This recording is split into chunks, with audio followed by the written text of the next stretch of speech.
Universitas Tabanan menyelenggarakan wisuda sarjana ke-30 pada Sabtu 20 Desember 2025 di Demeru Sanur. Wisuda ini diharapkan jangan dijadikan sebagai tujuan akhir, melainkan harus menjadi titik tolak dalam mewujudkan harapan dari para wisudawan.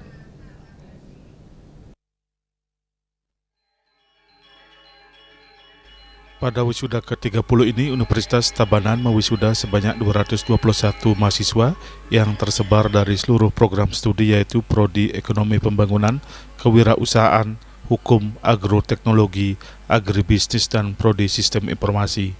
Adapun rincian jumlah wisudawan kali ini yaitu Fakultas Ekonomi sebanyak 127 orang, Fakultas Hukum 68 orang, serta Fakultas Sains dan Teknologi sebanyak 26 orang. Rektor Universitas Tabanan Ngurah Made Novian H. Pinateh menyatakan wisuda ini merupakan momentum yang sangat luar biasa yang mana kampus kembali menyerahkan mahasiswa kepada orang tuanya. Ia juga berharap kepada para lulusan agar bisa menerapkan ilmu yang didapatkan selama kuliah sehingga mampu memberikan manfaat kepada nusa dan bangsa beserta keluarga. Dan dalam pelaksanaan kegiatan wisuda ini tentunya adalah kegiatan yang luar biasa bagi kami. Inilah saatnya kami menyerahkan kembali wisudawan kepada orang tuanya, kepada orang tua asuh, di mana kami harapkan pada hari ini juga kami berpesan kepada mahasiswa agar supaya bisa menerapkan ilmunya tentunya kepada keluarganya, kepada masyarakat, sehingga setidaknya apa yang menjadi mereka dapatkan di dalam kampus itu betul-betul bermanfaat bagi nusa dan bangsa dan keluarga.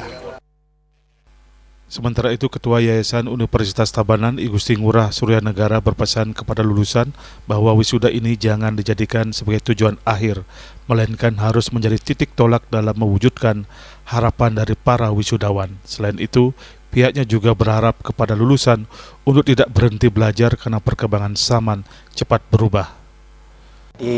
Kami dari pihak yayasan menghendaki dan berharap kepada mereka janganlah wisuda ini dijadikan satu tujuan akhir, tetapi dari wisuda ini haruslah dijadikan titik tolak dalam kerangka untuk mewujudkan harapan-harapan untuk mereka. Kemudian yang berikutnya adalah kita berharap jadi jangan berhenti belajar karena perkembangan yang ada sekarang begitu cepatnya berubah sehingga ilmu yang didapatkan di bangku kuliah itu pada nantinya perlu disesuaikan dengan perkembangan-perkembangan, perubahan-perubahan yang terjadi di masyarakat. Adapun lulusan terbaik di masing-masing fakultas antara lain, Fakultas Hukum diraih oleh Yohanes T. Santoso IPK 3,96, Fakultas Sains dan Teknologi Prodi Agribisnis diraih oleh Nimade Rate Dwiyanti IPK 3,71, Prodi Agroteknologi Niputu Melani Arisandi IPK 3,90, Prodi Sistem Informasi Eki Aldian Sahehan IPK 4,00. Fakultas Ekonomi Prodi Ekonomi Pembangunan diraih oleh Nilo Gede Yuni Mahaputri IPK 3,96 dan Prodi Kewirausahaan Nilo Putu Seriasih IPK 3,93. Tim Liputan melaporkan.